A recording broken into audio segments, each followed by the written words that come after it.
And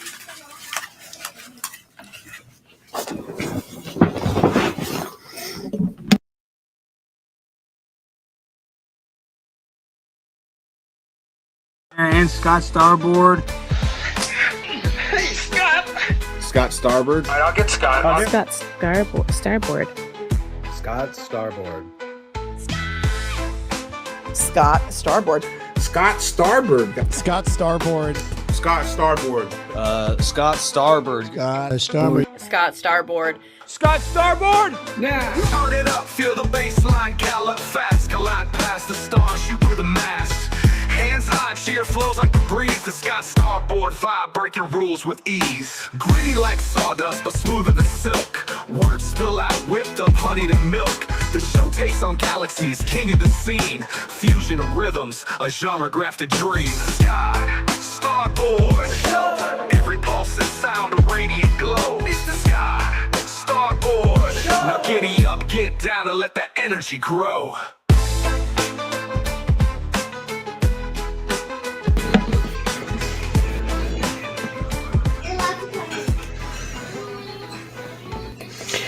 Yo,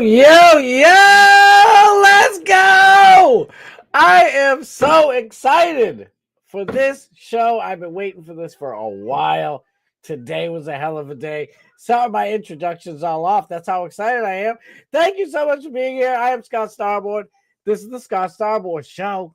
It's going down, baby. I am excited. I hope you guys are too. We are going to have a tremendous show with a tremendous, outstanding, amazing, super special guest, Nick the Gun Guy. Bring him on in 1 second. He's here waiting. It's all set to go. I'm excited, folks. There's all types of stuff going on in the news. Epstein stuff, Islam stuff. I was even able to do a little show prep today and put a little video together because I watched Steven Crowder earlier, and I just found it really interesting. Everybody's talking about the Islam's taking over everything and stuff like that. We're going to talk about all different types of stuff. I got a couple of fun stories, too, not just politics. Nobody wants to be all uptight with all just politics all the time, right? I don't. But, yeah, it's going to be a great, great time, and there's going to be all types of fun stuff going on. I am so lucky. You have no clue. You have no clue what it took me to get to this spot right here, right now, today. I was pulling circus tricks, trying to get this day over with. By the way, today just happens to be your boys' last day of the season. I am officially laid off. It's go time, Chuckaluckas. I cannot wait to go full steam with this shiznit right here. Let's go. Shit's going to be dope as fuck. I can't wait. By the way, one of the first things that I'm going to be doing, besides editing all night long, oh, I can't wait to start editing a bunch of shit. But one of the first things I'm going to do is, and this isn't going to interfere with our boy, Dark Matt Steve, whatsoever. One of the first things I'm going to do is this Sunday night. I was going to say their names. I'm not going to say their names. I'm just going to say Elmo and a certain squirrel. I know it sounds weird, and it's going to be fun. It's going to be weird and fun and all types of shiz. Out there in Portland, Elmo is going back to his roots, and he's bringing an amazing squirrel with him. Squirrel girl. Baby Sandy Cheeks. You never know. Sandy's a squirrel, right? I don't know if she's a chipmunk or a squirrel, but either way, shit's going to be fire. I'm going to live stream it. Elmo himself, and I'm super honored, by the way. Elmo himself asked me to basically stream snipe him and to, do some what do they call it? Basically just stream snipe the thing and do my thing while he's doing his thing. And there's all those amazing Portland people, Danny Rebel 33, just all the whole, Nick Sorter, Cam Higby, all these amazing, wonderful Portland people are going to be covering it too. So hopefully your boy gets a little bump. And not one of these bumps, like a bump, like hook the numbers up. But no, in all seriousness, like he asked me to do it, and I'm super honored to do it. So Sunday night, normally I'm like, come back Monday, see you 6 p.m. ish. No. By the way, no more 6-ish shiz anymore. We going straight at 6 o'clock, at least for the next few months. And by the way, we are so close. We are so close. We're under 200.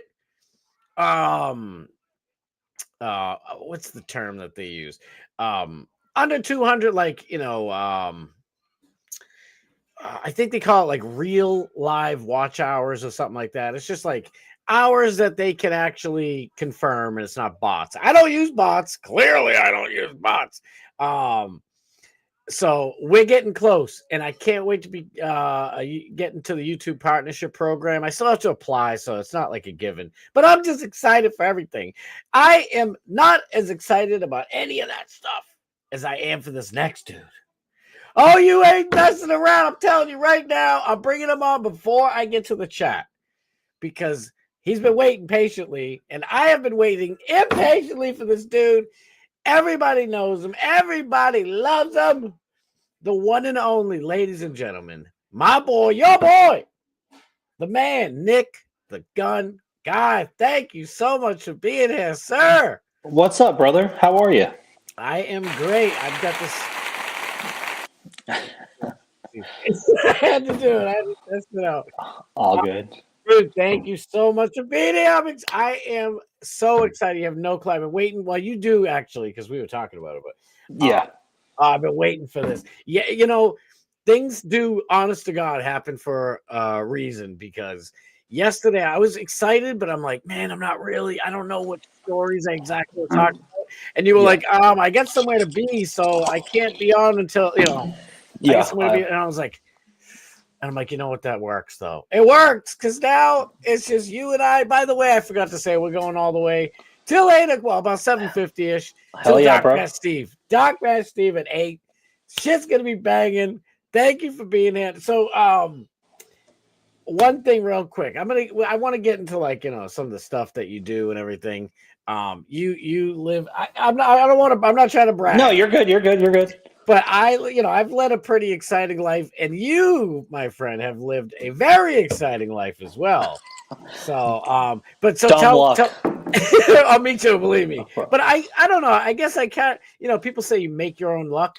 I force myself to be in positions where it's either I get lucky or I don't. Like we were talking real quick. I'll just explain what I mean. We were talking about. I hate talking about private conversations, but dude, you're good. Everything's good, bro. There's nothing off limits. Let it eat, dude. There you go. So. Well, before I was gonna get into a story, before I get into because we're gonna talk about wrestling and all types of fun stuff. So you were born in Alaska, right? Yes, sir. Yeah. When did you move to Florida? I don't want to dock you either. No, you're good. You're good. I was born and raised in Alaska. Moved here when I was 21 and been here ever since. And by the way, whatever you read in chat, whatever Grouper Lips says is the exact opposite. And just as an Iggy, Grouper Lips is actually Joe the Supermark's uncle. That's real shit right there. So we're just throwing that out there right now to get that out of the way. I gotta say, I knew you before. I became Bubba Army because, of course, I'm riding with Steiny, and I'd see you in Alex's chat for a couple of years, anyways. And it was just so fun. Honest to God, one of the first, because I'd go into Bubba the Love Sponge's chat. I'm just saying the long form version for people who don't know. I know you know, but I'd go into Bubba's chat, and I'm like, and I was just there every Wednesday for Alex, and then I just I forget, it was probably. God, I don't know, like 3 months into it, maybe 2-3 months, something like that. I watched the next show on Thursday, and the truth is, I'm a big right winger, but that doesn't mean I don't get along. I get along with everybody. I don't give a shit. And of course, we all know Babyface is Thursday. So it was just, and like Babyface is like super reasonable and rational. Like he's not one of the typical blue-haired lunatic commie leftist. He's level-headed for a lefty, for a snowflake. Exactly, but it just happened to be that day he wasn't. It was like, oh my god. So I don't know what happened, but I was like, all right, there's really not much, too much to watch in the morning time anyway. And I'm working, I'm in my truck, and it's like, radio's kind of boring half the time anyway. You don't have good, exciting people. It's all like bots and shit and fake stuff. So I'm like, all right, let me listen to Bubba again. And it was Gene Lasker Day, Friday. Man. That's a treat. And I'm like, it was like a total 180. It's like, the Babyface show was great. But Gene Lasker, I'm like, it put me over so bad. I'm like, I absolutely love this dude. So long story short, I almost forgot what I was talking about, but I was like, and that was it. And I came back Monday, Tuesday, and I've been every single show ever since then. I'm just completely hooked. But real quick, I remember I'd go in for the Alex stuff, right? And I'm a chat rat. I'm in that chat. And I saw you and Grouper Lips going at it. That was the very first thing. It was just like fun teasing. And I'm like, wow. Like, Alex Stein's fans are all called chat rats, Yeah. But I'll tell you, man, the Bubba Army knows how to actually chat real. Like, you guys everybody has their little gimmicks. Like, I'm sure I haven't checked the chat yet, but I guarantee you, Kenny Powers and Johnny Z. Fradley are like changing our names. We're probably sure. Scott the Gun Board.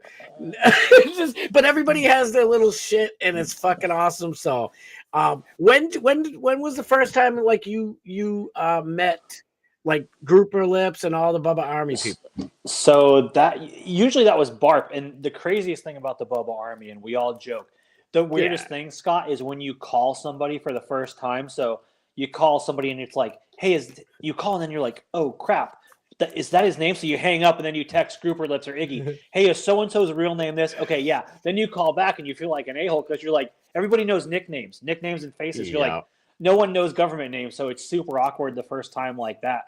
But most of them through like Barp and whatnot, and then everybody else back in the day, I did a lot with Kevin Hazlett, and I would hop in with him, and then we would do that.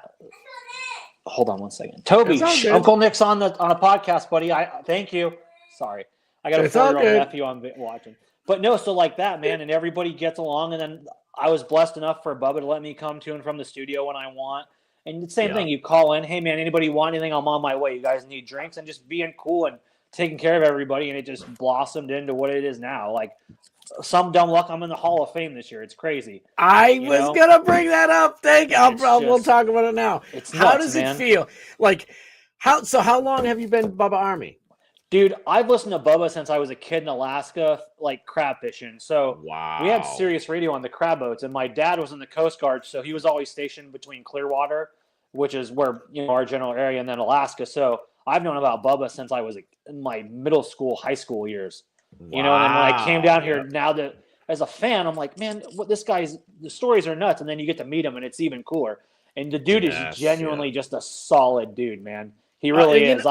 You know what's funny is, I love promoting people. It's one of the things that it just comes natural. I've been doing it since I was a little kid. I love lifting other people up. I don't know what, if somebody's doing something like Bubba or you or anybody, I want to, just shout it at the world. That was just my thing. Like when I was younger, I was in a band, and I'm like, it was tough to get into shows because people didn't know you and shit. And I was in Boston in the 80s and 90s, and believe me, it was dog eat dog. If you didn't have at least somewhat of a following, good luck getting anywhere. So I was like, fuck it. I started like booking halls and stuff like that, and I'd throw different shows. But like then I realized like shit, I gotta get people to this show or I'm just gonna lose all the money. I had to rent cops and bartenders and the whole nine. Door people, security, everything.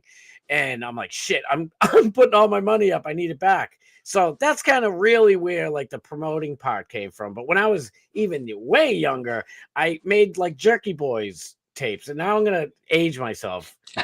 If anybody asks, you know what to say. I'm 31, which is a total lie. But anyway, I made prank call Jerky Boy style tapes, and I'd go around all of the 75 million colleges here in New England. I'd go to every college I could, and I just made tons of tapes and sold them to people. And it was like, $2. It was nothing back then. The hustler mentality, man. You got to get But the word yes, out. right. And I'm like, I have like 3 or 4 of my friends that were really good at it too. And I found myself like promoting them more. I'm like, you got to listen to this guy Faria. You got to listen to this one. And I'm like, so I'm just saying it's in my blood. So long story short, I tell people all the time about Bubba, and then they come back to me. Some people, they'll stick around, or they're like, oh, I forgot to listen. But some people listen to him, and they're like, he hates his fans. I'm like, listen, it's sort of a bit of a gimmick. It's kind of a little, kayfabe deal. I'm sure there is, after doing it for 40 years, I'm sure he does get annoyed with people. But from watching him long enough, I'm just putting this out there. He is a solid, awesome dude. Like when I see like some of the shit and I hear about all the stories about him with Hogan and how he met Gene Lasker and just how he is with people, it's like, he's fucking awesome people. So you are lucky. You did fall ass backwards into some luck, because to be in with that crew like that is fucking special, dude. It's awesome. It's cool. It's a blast. Like I said, you better come down this year, bro. I told you, our spare bedroom. We need Scott Starboard at Bart, bro. +1. Dude, you need to. I'm telling you. I'll buy your ass a plane ticket if I have to. I'll make Grouper Lips drive up and get you when he's up there getting his nephew Joe. I mean, you may have to ride with those two in your Jeep, but I mean, hey, we'll get you here how we have to. It's yeah. Oh, dude. Well, I already talked to Mrs. Starboard about it, and she just gave me a look, but it wasn't like a dirty one. So I'm like, all right, I think I'll be all right. Just ask for forgiveness later, Exactly. That's all. I asked her, I was like, do you want to go? I'm like, we can go together. And I told her, I was like, Nick, invited me down. So, you guys got a place to stay, man. If it's you and her, like I said, the house is your guys's. So, absolutely. Dude, I can't thank you enough. That is awesome, man. Holy mackerel. And believe me, it's even more tempting. I want to go so bad. I wanted to go anyway, right? But when I saw what Tuttle did with the Bart movie, I'm like, dude, I gotta go. I gotta go. I gotta fucking be there, man. It's good for your content, man. It's good to get your name out there. You get to meet everybody, put a face to it. Because like you said, you see the people in chat, and it's 10 times better in person. Everybody's genuine. It's real. It's all the good Bubba Army. There's no trolls. There's no BS. And like you were talking earlier, and I'll be honest with you, of all the people on Bubba's show, Babyface is the most solid, down-to-earth, genuine, good person. I mean, he literally, that dude will take his time and talk to you on the phone. I mean, I've had issues with other businesses and stuff with the trolls, and he's like, he'll tell you, don't feed into it. You're feeding into them. Get off it and fuck them. Sorry. They don't. Oh, you can swear. Go for it. They don't want to deal with it. They don't like it. If you play into their stuff, they win. Ignore them. You're doing your thing. The guy is just salty. He'll help people with their legal stuff. He answers his phone.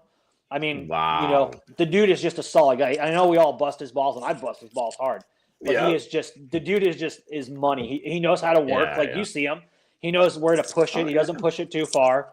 And he's a good dude. So he is so awesome. Like I said, I'm like, I didn't know anything about him until that second show I watched. And it just happened to be where he was, just being a little irrational, or at least whatever. He was pretty dem that day. He was a pretty solid dem.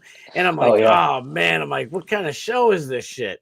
Yeah. And because I mean, I loved it the whole time, but Tuttle was there, so it was kind of little awkward. And then I get, just a random Babyface day. And but believe me, ever since then, it's been like 3 years now. Fucking Babyface is one of the coolest dudes ever. I don't give a shit who he votes for. He's the fucking man, He plays his part, man. He knows what he's doing. The guy's a showman. He understands the whole. I think him and Alex doing a show together would be absolutely off the chain. I mean, can you imagine those two like on on a election night coverage show. Oh, I mean, it would just be God. It would be like a Q&A thing, whatever. I mean, because you could pull both sides. They don't sit there and they would prove their point, but they wouldn't attack each other. They would be civil, Right. and I think those two together would just be money. Oh my God, I've never thought of that, and Yeah. you are absolutely right, man. Holy shit, I can picture the whole thing. They're both That would be showmen, like you said. They fucking both awesome. know how to work. You know, Right. They can pick apart each other, but at the same time, when the show's over, they're not. No one's going to get butthurt and take it serious. They could, yeah, you know how it is. Exactly, and honestly, like, Alex has told me, like, he never said that he was really like upset, but it seemed like the second time that he called in with Tuttle there, I don't know, maybe he wasn't, but Tuttle definitely took it personal, and that's the thing, you can't take it personal. I almost said Alex. Bubba the other day was just hammering Tuttle, and Tuttle was taking it because he knows what's going on. It's a bit of a kayfabe, but it's also, he's being honest. But it's just like with you and Grouper Lift, just busting balls in a way. You know what I mean? It's not the end of the world. But Tuttle doesn't know how to do that with Alex, at least not with Alex. I don't know if anybody else, but yeah. Actually, he doesn't, because look what he's doing to my boy Gene Lasker. He's trying to ruin his powder coating. Dude, ass bullshit. Between you and I, you don't want that smoke, dog. Gene Lasker is the wrong dude to fuck with. And, right? Dude, with everything going on, you need to stay in your lane. I mean, you want to talk him off a ledge, but at the same time, if you want to... I mean, you've heard the old stories about Lasker with the bike in there and came in and yoke and Tuttle up. Oh, yeah. He does not play, bro. He does not need Bubba's show. Like, it's going to either be radio gold or it's going to be... It's going to be something. Hey, we're all going to be watching. That's the best part of Bubba. Oh yeah, and how he does it. I mean, we're all going to be glued there that day. We're all going to, it's. Oh, absolutely. I can't wait. It's going to be straight fireworks. I hope it's just going to be fun. But man, Tuttle, it's like, what are you doing, bro? Like, there's certain things you don't, throw haymakers at, and it's like, man's business. Like, bro, what are you doing? You don't drag family business and certain, exactly. Some things are off limits, but I mean, if you want to die on that hill, bro, Gene right? Lasker will choke your ass out and drag you out. Either that or Bubba's gonna bounce you, and he's gonna be in a world of sorrow. He's gonna be laying on his couch, feeling like shit, because it's like.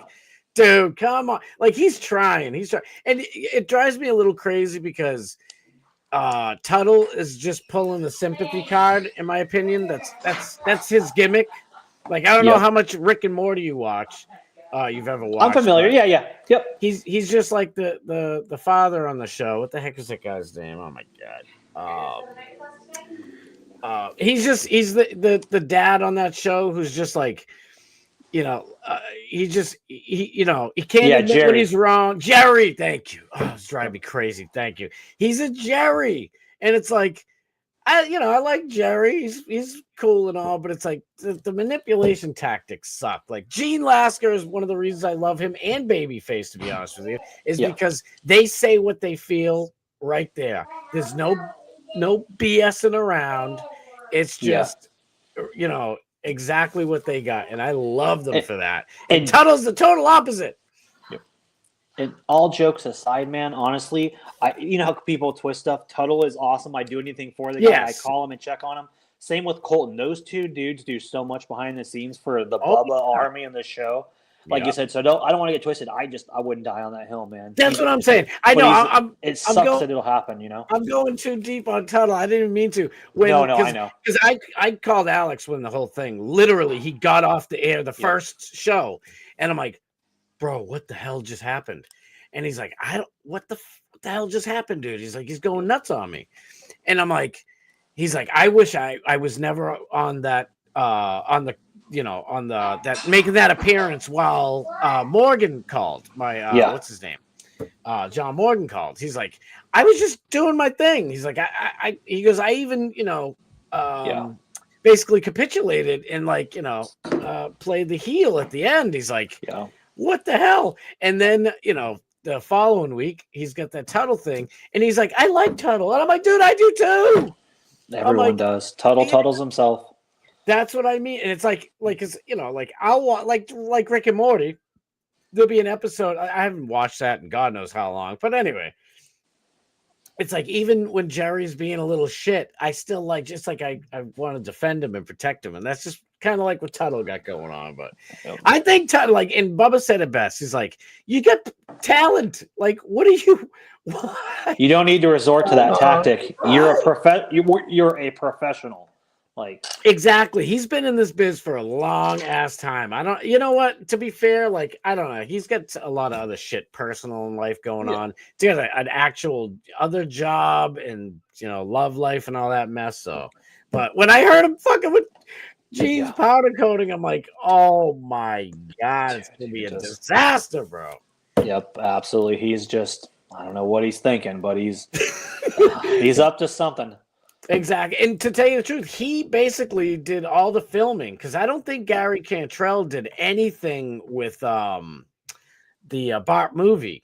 I don't think Gary and Rhett were here. Gary and Rhett were. Rhett was there too. You're right. Yep. Well, because there then. Well, maybe it just seemed like Tuttle, was the one who did the whole deal, but it was probably because he was like the MC of the, he was like the narrator. So maybe that's what I'm thinking of. But I love Tuttle. When I saw him, like, he did so good in that Bart movie. I'm like, dude, I can't wait to go fucking give that dude a handshake or a hug or something. This fucking guy's badass.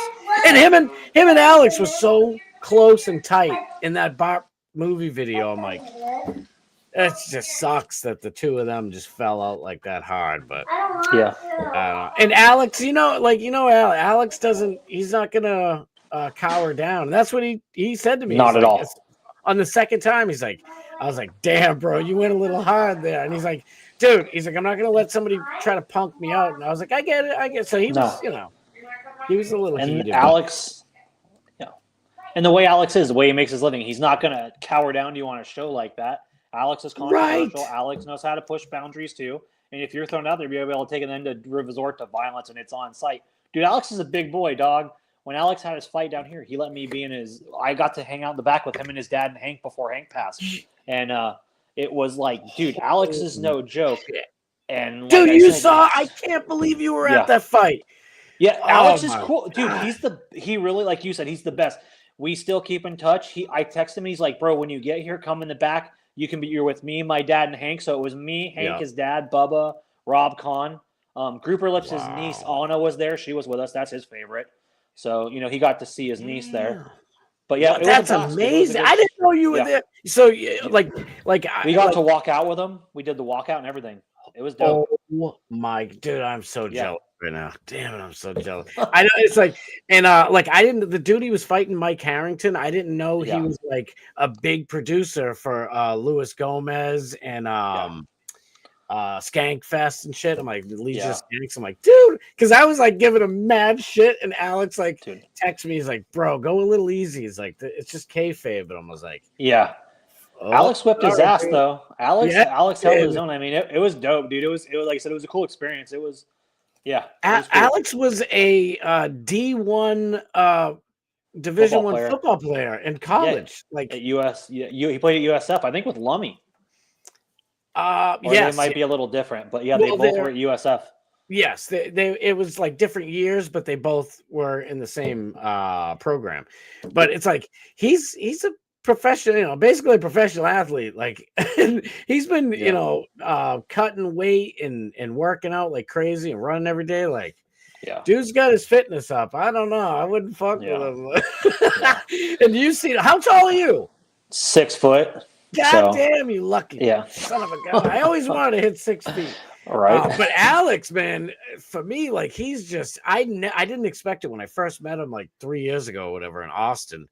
I'm like, what's up, brother? How you doing? Like, he was a giant. I'm like, I didn't expect that. So how tall's Tuttle? Oh, Tuttle's maybe, I don't want to be rude to him. I'm going to say between 5'10" and 6 foot. Okay, I would say, he's average build, you know what I mean? He's, Well, he definitely wouldn't stand a chance. No, no. And to be honest, like I'm glad they're getting along and that shit's squashed. Absolutely. Let me get real quick. Let me get to the chat. I just Heck yeah, let's get into it, brother. Hell yeah. But real quick, before I do that, I totally lost tracks of having fun. So what I know what it is, but tell everybody like kind of like what you do, what your business is, and because it's gonna come in later into play. Yeah. I have the gun business, the custom Yeti business, a little bit of everything really. I mean, we're doing some shirts and like stuff like that. Just evolving with the business, man. But the bread and butter and the passion is the gun side of it. Yeah. So, and keeping it small boutique, but I treat everybody the same. I don't care if you spend $10 or $10,000. Yeah. Everyone has my cell number. I mean, it's always next to me. I mean, the wife hates it sometimes. We'll be somewhere and, but if I don't do it, someone else is. And through that, man, I mean, I have one guy. He was a coach for the Yankees. We hit it off, and dude, I've got probably 30 ball players now. I got like 6 different MLB teams, the coaches, the players. It's just, dude, it's blown up. Then like the pro wrestling side, I mean, that's fun, and then that ties in with Bubba stuff, and then Bubba and his people, doing stuff with Dr. Dan, with Jay. We build Bubba a gun every year. Tarek and I, and it's I really one day I want to actually take Babyface shooting. That's a goal of mine, is to actually have a range day with Babyface. That would be unbelievable. I want you to bring Seth too, because Seth's I've shot with Seth. Guy. You have? I'll send you. I have videos of Seth. No joke. Me, him, and Tarek at the range, and he's joking about going underground to fight Hamas and shit, bro. It's the greatest. I'll send it to you. It's the greatest video ever. Bubba played on air one time, but we did get Seth to the range, and he had a blast. Wow! Oh, that's freaking amazing. I know they were talking about bowling today, and I'm like, dude. Yeah. Imagine I can't imagine going bowling with all those guys. It would just be freaking amazing. So because they are genuine on the show, just like it's absolutely, just like, it's you can feel it. It's not bullshit. Like like Bubba cuts off everybody and talks over everybody, and I guarantee you that's the way it would be if you were right there with him. And it's just his person. Like they're all real. Is all I'm saying. Like Howard Stern. I always felt like he was like putting on an act, but I enjoyed the act. It's but it's like because I meant to say it earlier. Like I knew who Bubba was, and from Howard Stern. I ran a website called Stern Chat. It was a V message board, and dude, it was crushing all the way up until he went into Sirius XM radio. I was doing good, to be honest with you. It was heck yeah. Like I had like I don't even know, like 40 something thousand active people every single day, and I had like 12,000 paying customers. It was fucking awesome. And then he went to Sirius, and they made a whole different board, and it was like shit. And like Howard would talk about the chat. He's like, "Yeah, everybody on Stern Chat, you're talking shit," and I'm like, "Holy shit." Like, because I never met him. I didn't even talk to him. I just wanted to make a message, but that's, how we did it back in the 90s. Hey, man, absolutely. But I mean, it just, I don't know. It was just always like, I mean, there were moments you could see, like, I think Robin's the same way in real life. At least it feels like it. You would hope. I don't know. You would hope, right. But there's nothing worse. Go ahead. There's nothing worse than when you meet someone like that on that level, and then they're the opposite of what you want to be, and you're just like, you're crushed, Soul crushing, dude. The worst.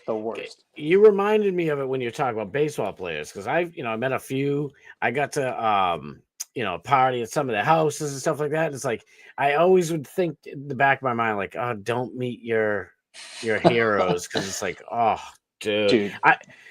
I was telling you about, when I was little, I think I was like 10 or 11, at least around that age. And I snuck into the Boston Garden with my friend, and my father was friends with Cowboy Bob. And my dad's like, if you go there and you see Cowboy Bob, tell him, tell him your dad's Danny and blah, blah, blah, blah. And I did. And he's like, are you kidding me? And he brings me all the way to the back, and like, I couldn't believe my eyes. I'm sitting there with Hulk Hogan, my super idol at the time. Yeah. And Randy Macho Man Savage, and they were tag team partners with Miss Elizabeth. That's so cool. And dude, it was unbelievable. And I'm talking to him, and Hulk Hogan was the same way. on camera in the ring, he's the same dude. Like he was just, being fun and energetic and just the light of the room. And they said, you want to take some pictures? Because, it's like, I was frozen, to be honest with you. I was not cool. Dude. I was like, oh, God. Like, I couldn't say anything. And honest to God, by the time I felt comfortable enough to actually have words coming out of my mouth, it was like I was rushed out the door. Dude. And I was rushed out the door by Randy Savage. Yep. Because I was taking pictures, and I took a picture with Miss Elizabeth, and I'm a little kid. I'm not thinking about sex, and I put my hand, like, she's way taller than me. Yeah. She put her hand on my shoulder, across my body, across the back of my body, and I had my hand, like, on, her tramp stamp area, lower back. Yeah. I'm not copping a feel. And Macho Man, I thought it was a joke for a second because I was smiling. And it's like, what are you smiling? It was literal. It was real. He was heated at me. And he's like, get your hands up. And I'm like, what? And Hogan even stepped in. He's like, dude, chill the fuck up. Like, and I knew at that moment, I'm like, this is real. And then somebody else walked by and he's like, fuck you, dude. He was losing his mind. Hulk's like, hey, little bro, thanks. He's like, dude, get out of here quick. But like you told me, after Miss Elizabeth died, he chilled out and he was going to, what was he doing? Macho Man. You would always see him at the Children's Hospital, man. The guy would do anything for kids. I'm talking, dude, if they want him there 7 days a week. He did some stuff with another buddy of ours that does radio. He actually tried out for not the Amazing Race. What's the TV show where it's John Rocker did it and all the other celebrities. Like, what's that? You know what I'm talking about? Yes, I actually do. Yes. Damn it. So a buddy of ours, Randy Harris, tried out for that. In his training video, he had a thing where he was like struggling to bench, and then Macho Man came up and picked up the bar and was like, then cut the whole Macho Man promo. Oh, and unfortunately, he didn't make it because some lady, they asked her a question of, what are 3 things you would want? She goes, a picture of my kid, a bottle of Jack Daniels, and a vibrator. And she actually got the show, and he didn't. So, yeah. Oh, shit. Well, damn. They took that over the Macho Man deal. But I wanted to jokingly, we joked. We were at WrestleMania front row in Tampa. Oh, my God. Yeah, which one was that? In Tampa. The COVID this last year. one? COVID 2020? 4 years. Yeah. So, we got front row. Dude, it was dope. Good feat. Dude, listen to this. I got to tell you the story. I got to tell you this story now. So I was telling you, I used me and my friends, especially me all the time, I'd sneak into the Boston Garden. You'd go up the fire escape and you'd open the door. I don't know, for some reason, these idiots never fix the door. You could just stick a screwdriver in and pop the thing.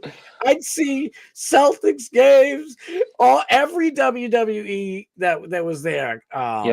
WWF at the time. I wish it stayed that way. But whatever. Right. Right. But so listen to this. So I couldn't get in the door that day. There was like a ton of other punk teenage kids sneaking in, and they were getting a little rowdy, and I grabbed my buddy, and you could tell he was shitting himself. He was not used to that. He never went to anything like that before, and he's like, dude. So we went around, and I'm like, let's just walk in or something. So we go in there, and I'm kind of panicking because I'm like, I'm thinking I'm just gonna go back out when they're all gone, and we'll go back up. And all of a sudden there's a ton of cops there. I'm like, I don't know what the fuck's going on.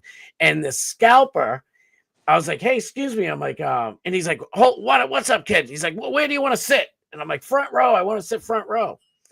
And there was a guy standing next to me. Apparently he must have looked like me. And he's like, hold on, I'm doing business. How many are you? I was like, 2. And he's like, you and your dad? I'm like, yeah. I don't know why I said yeah. He handed me front row tickets. He was a scalper. And he handed me 2 tickets. And I looked at my boy and I said, run. And we ran to people saying, wait, get back in. We fucking went in. Dude, it was the best time ever at a wrestling event. The bushwhackers are there. They're licking our heads. It was like, dude, fucking Bruce about beefcake. Jimmy Snuka is giving us fucking high five. It was amazing. Absolutely. Dude, I got a good one for you. So speaking of Bushwhacker Luke, I had dinner one night. It was myself, Bushwhacker Luke, and Mick Foley. We're all at a friend's restaurant having dinner. Well, they want to go out after the fact. Well, I don't drink. I'm a square. I'm like, they were going to get an Uber. I'm like, I'll drive you guys. It's not like me to never come home. My wife calls me at 5 a.m. She's going to break for work. Where are you? And I got Bushwhacker Luke next to me driving him home, and he's, hey, matey. And thank goodness, because, if you tell your wife I'm with so-and-so, and I'm like, thank God he had the accent. And she's like, okay, I believe you. I'll see you when you get home. Because I'm like, she's like, isn't like you? I'm like, was I not going to come home? It was like, you get to hear all these cool, crazy stories, come here, and they give you the rub and stuff. And it was awesome. It was one of the coolest nights ever, just to hear all the cool old stories of like them wrestling in Australia, Puerto Rico, telling all the crazy stories. And I'm like, this is, as a fan, you're like, yes, hell yeah, Wow. I mean, see, from when we were born and growing up, these kids, I hate to say, I really feel like an old man saying this, but these kids have no clue, because we came in at like the it was right after like the Bruno Sammartino, not too like it was more of a niche thing. It wasn't like widespread. Like there weren't really many, if any, like household name wrestlers, until Andre the Giant came in and Hulk Hogan and just lit the whole thing and made it crazy. So hearing those stories from like the Bushwhackers, it's like that's the real, like they were in the real shit. Going to all these different places trying to get anybody to come in and watch it, or you go somewhere and it does have a little bit of a following. There's a pop in the crowd for way back then to get energy in a room like that. Oh, dude, I fucking love to be at that dinner with you. Hey, by the way, you're not square.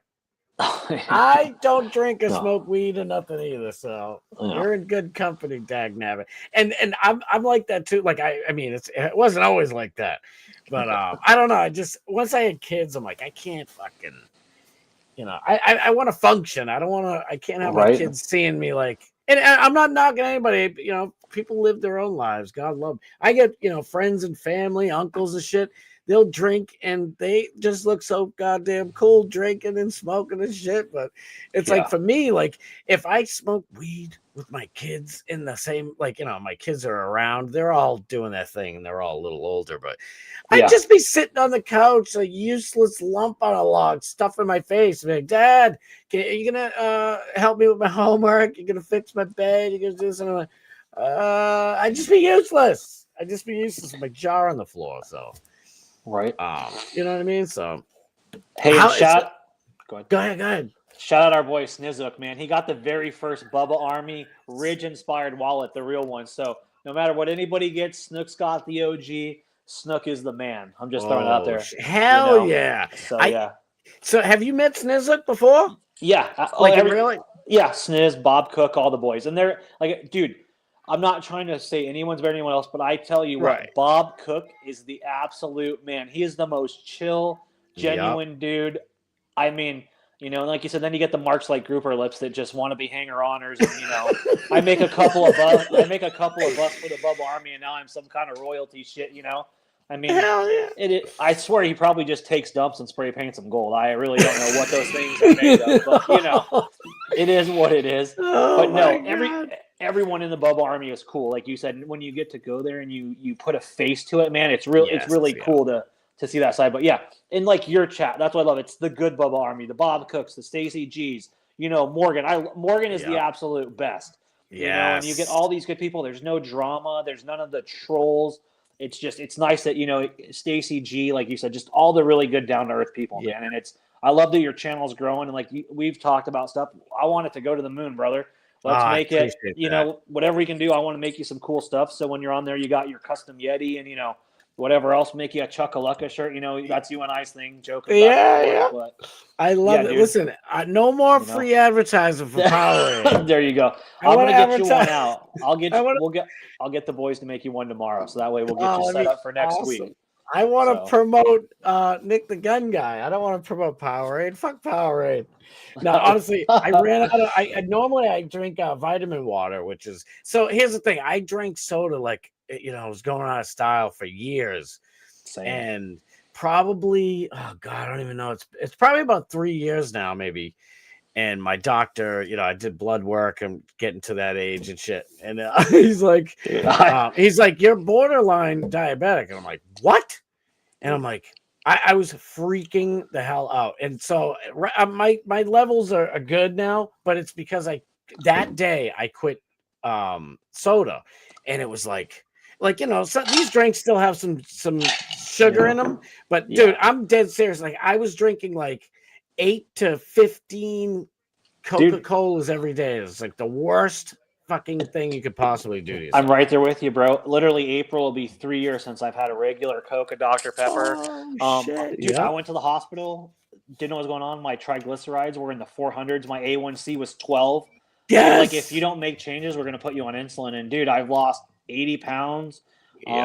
Water, I mean, like I said, I'll have a Coke Zero. But, I mean, like you said, dude, I used to drink a gallon of soda a day, bro. Like, because you're on the road doing construction, at the shop, walk next door. Dude, I'll walk to a 7-Eleven and get me 2 slices of pizza and 2 tall boy Dr. Peppers. For breakfast, I'm at McDonald's. Give me 2 Egg McMuffins, 2 Cokes, 2 Dude, it's horrible. And like you said, that reality check, brother. Yeah. I'm like, I was saying to my doctor, I'm like, well, I'm like, I can cut the soda, but he's like, you're drinking soda?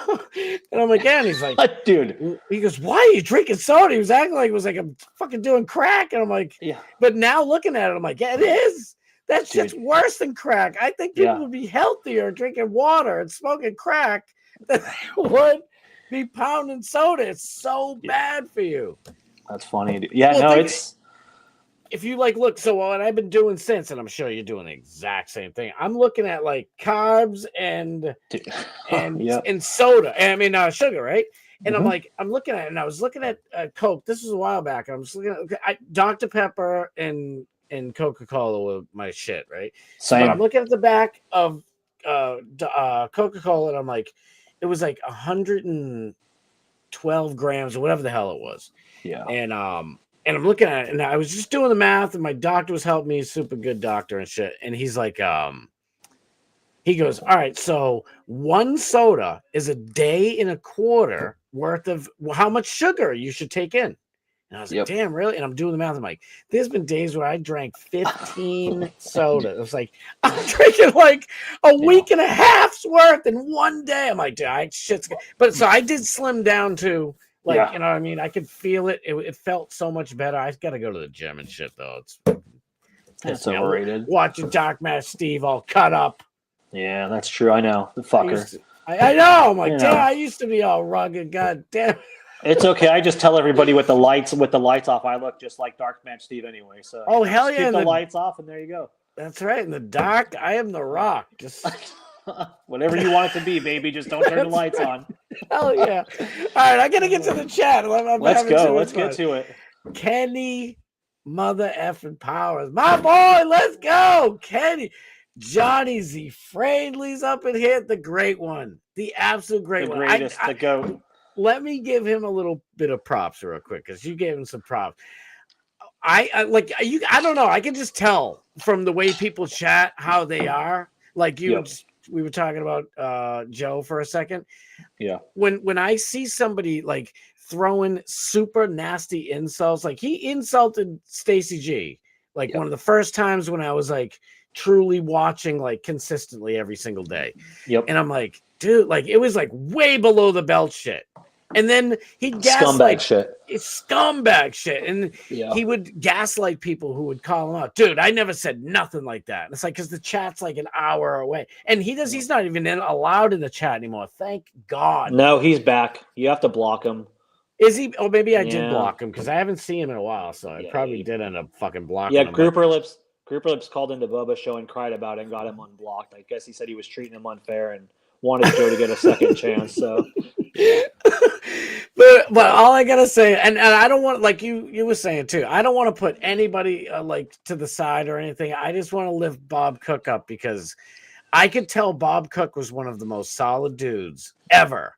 And salt then of the earth. Yes. And then I got to see him in a couple of little videos, but he went with Dark Match Steve to the premiere of Video Kill the Radio Star, and like I could just see, I'm like, I fucking love Bob Cook. Bob Cook's like the chillest dude of all time. He's been in every single one of my shows, every single one. I think this is like episode 152 or some shit, and he's been with me every single time. I absolutely adore Bob Cook. I love you, Bob Cook. He's unbelievable. Truth is Unbreakable's up in here. Let's go. Let's go. Well, wait a minute. Did I miss Bart Hutchinson? Dude, thank you for being here. I'm loving it. OOG7, where you been, brother? Thank you for being here. Who did I know I missed it, some other people. Nick the Gun, guys. Grouper Live, thank you for being. This is the first time I think Grouper's been in here. Thank you. He said, Nick the Gun Guy, who the hell is this knuckle? The two of you going back and forth is legendary. Just you know how the marks are. They try to get their digs in to stay relevant. So. Yes. Thank you, Truth. I am so, oh my God. By the way, Truth, if you didn't hear it, I don't know how I'm way behind in the chat, but I don't know if you heard me. I am going to be on Sunday. I'm going to be stream sniping Bad Buddhist because Elmo and this cool ass squirrel girl are going out to Portland. So I'm going to do a rare Sunday night stream snipe. I hope everybody shows up. Because you see, Nick, you see what the shit's going on in Portland, right? Dude, it's the ice facility. Yeah. It's crazy, dude. Dude, these people just don't get it, man. Someone just needs to show them. Fuck around and find out. We need a Kyle Rittenhouse event over there to clear all that up. Let's be honest. Just saying. I mean, to be honest, we could get into that for a second because, man, it's like Kyle Rittenhouse is like the sweetest kid. He's like a literal Boy Scout. Yeah. He's a sweet little kid. Like if he was your son, you'd be so proud to have this kid as your son. He's a wicked good kid. And this is my boss, and damn it, I always try to hide it, but what am I going to do? And these fools were coming at him, and every one of them Democrat just happens to be a pedo or like a wife beater or something. Yeah, and it was just beautiful. It was a beautiful day, and not for him. I'm sure he still has nightmares, but we appreciate you, Kyle Rittenhouse. Grouper Lips throwing shade, something on your chin. Nick couldn't be on yesterday. He was at Iggy's house. Nicolas Cage made a movie about Nick, right? Yeah, he did. Nick used to be an exotic dancer in Alaska. Oh man. Oh, I gotta go to Bob just for this. I want to see this shit back and forth. I was holding up signs last year making fun of Iggy because he wouldn't show up, like in the actual live camera, like Iggy's a mark, Iggy's this, trying to troll him to show up. Oh yeah, bro, it was epic. Like you got to come down, brother. Whatever. I know. We got to get you here. I gotta do it. I have got to do it. And like when I didn't even know half of you guys at the time, and I'm like, oh my God, there's Rainey. And Rainey's gonna be in the Hall of Fame this year. Holy shit. Her glow bug, dude. All the ladies, like you said, it's this. I'm not trying to say, obviously, when you're in it, that's cool, but this might be the best Hall of Fame class. With all the, Brooke Hogan's in it, Rainey, me, glow bug. Yep. It's just, God, you're gonna be up there with Brooke too. I forgot Brookie's gonna be there. Holy dude! And this is the last one at the actual place. Just we'll come hell or high water. We're getting your ass. I know. I'm going. So. I'm going. Fuck that. I can't miss this shit because next year I joke. I'm joking. Bubba, don't be mad at me. I love you. But it's gonna be at like a Better Call Saul type of joint. Like he's moving into like a Better Call studio. I believe me. Better Call Saul is like the second greatest show of all time. So it's not an insult. What's the first? Just how I think of it. Probably Breaking Bad or anything else that ties with number one. But like Better Call Saul was almost there, almost as good. Yeah. And that character, that whole thing is just freaking amazing. But wait, Grouper Lips said, Nick, be honest, your night job is at the Flying J. So that's a joke because Nick the Gun Guy, NTGG, he jokes and calls me Nick the Glory Hole Guy, and he claims I work at a glory hole at stall 3 at the Flying J. So that's where that came from. My goodness. I know. I should bring Grouper Lips up here so you two can go at it for a while. It'd be like Stein and Babyface. Yes. Dude, I can't believe you thought of that. That is absolutely epic. Because I always thought I love Gene Lasker. He's just I grew up, watching All in the Family right on the couch with my parents and shit.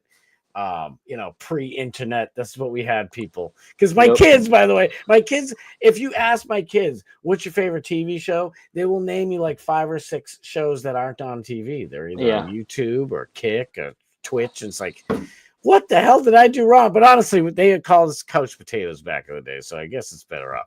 But all I know is Archie Bunker was just one of the most epic people, and it's like Gene Lasker. Yeah. That's what he is. I'm sorry, Archie Bunker and Al Bundy, man. It was our childhood. Oh, Al Bundy. Yes, you're Yep. not wrong. Good So- Lord, these kids don't have shit. Now they go on. It's like, Some kid Ryan opening toys and Bluey. Like, no, go start a it's- fire. Go do something Yes. outside. Go get in trouble. Scrape Thank your you. knees. Rub some dirt on it.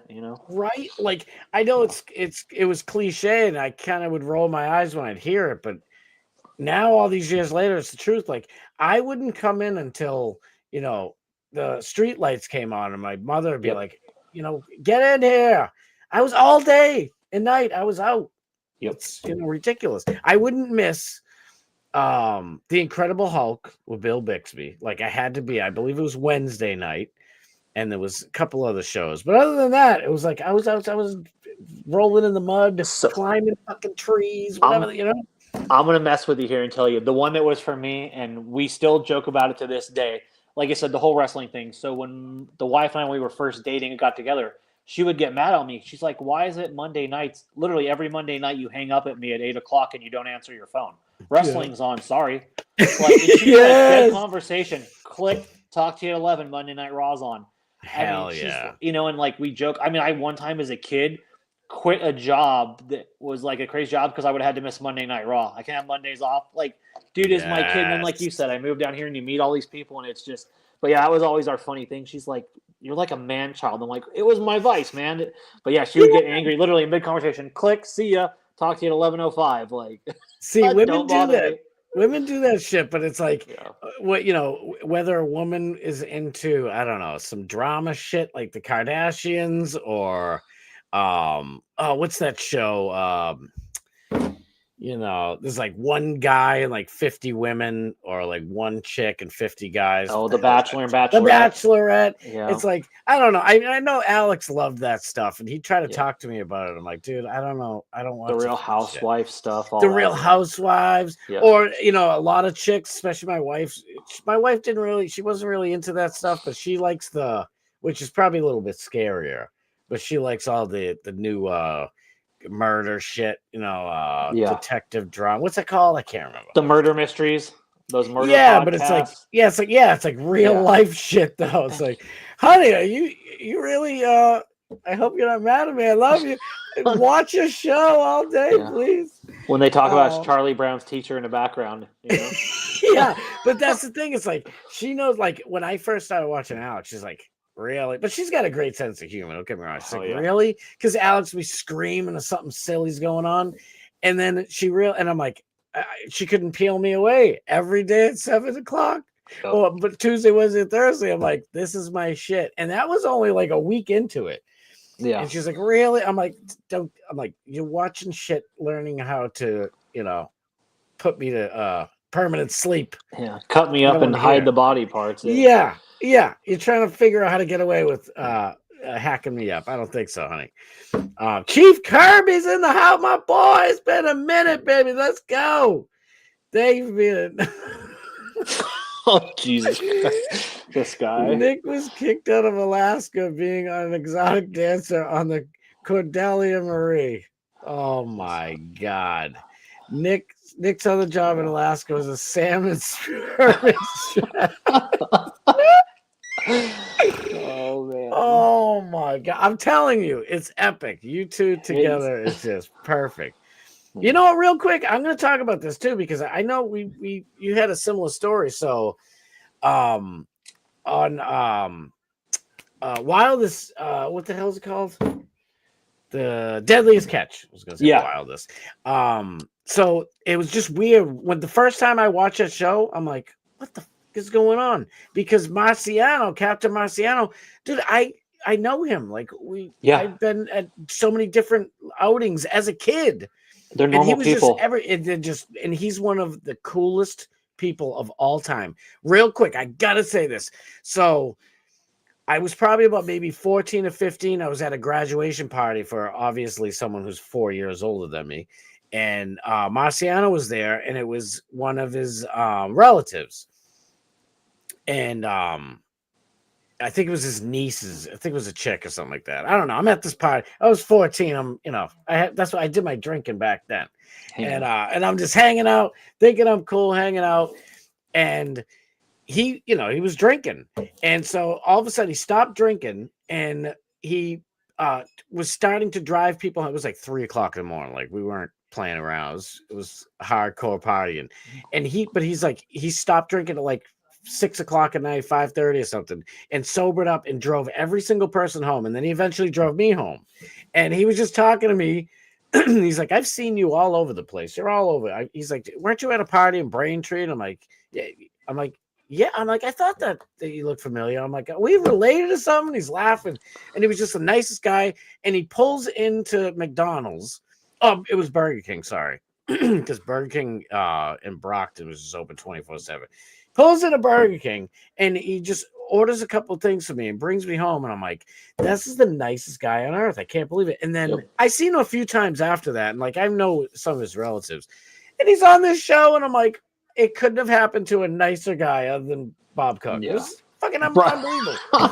So what did you have? Because we were talking about it. I'm like, I didn't get to tell you. Dude, so that side of it is crazy. So like growing up there, the town I grew up in Kodiak, which is south of Anchorage Island in the middle of Alaska. That's where all the actual crab boats are from. So it's the main industry. If you don't end up being a fisherman or you don't work for the government, you got to get out of there because the drugs are bad, the alcohol's bad. All those dudes on Deadliest Catch are, drug addicts, failed fathers, alcoholics. It's a horrible lifestyle. It truly is. Right. So I did it for a couple of years. You'd hear the stories. Oh man, we got to be on point today. You run up in the wheelhouse and there's dudes fucking railing coke, and you're like, what the fuck, man? Like, aren't we supposed to be on point? And you're just like, it's the real fishermen. The guys you see on TV are glorified Hollywood captains, we call them, because the real boats could never be on TV. There's no way, because it is a lifestyle. We actually have a funny video. It's they were shooting an episode for Deadliest Catch where Captain Sig was walking through the rain, and it's 80 degrees out, and there's 2 fire engines spraying water over him, and we're like the real Deadliest Catch, and he's walking out, and it's like sunny, but it's like, it's all, how it is. It's once it hits reality TV, it's all scripted. It's all, you can't watch it anymore because you grew up around it, and none of that shit really happens. None of it's true. And a good story. So he actually passed away. He was on one of the first seasons. Blake Painter. He worked on The Maverick. We became really good friends. We tendered together, and we used to call him Hollywood Painter. So we used to joke with him. The first season, he wrote his number on the back of his jacket. That dude got so much pussy, bro. It was wild. And back then, you had landlines and answering machines. He would play us all the tapes of like these chicks calling him. But yeah, he would put his number on his jacket. And that dude, he would go to like boat shows. That dude would just slay ass. Damn. I'm not gonna lie. I used to do it when I first moved to Florida. It was hot and heavy. So I had an Alaska ID, and when I'd go to the bars or like the beach bars, I would use the Alaska ID, and they're like, "Oh," and I'm like, "Oh, let me tell you about that show," and you just, dude, hell yeah. So like you said, because it was huge back in the day. Now it is what it is, but dude, when I first moved here, it was everywhere. People, oh shit, you're from Alaska. And I'm like, oh yeah, so and whatever. Let me ask you this, because I mean, it's probably maybe neck and neck, but I could be wrong. So I'm obviously I'm in Massachusetts, New England, super boat, place, but it's seasonal. So, it's a lot of island hopping people, Nantucket, Martha's Vineyard and shit. And then they'll go up to like Nova Scotia and hang out up there.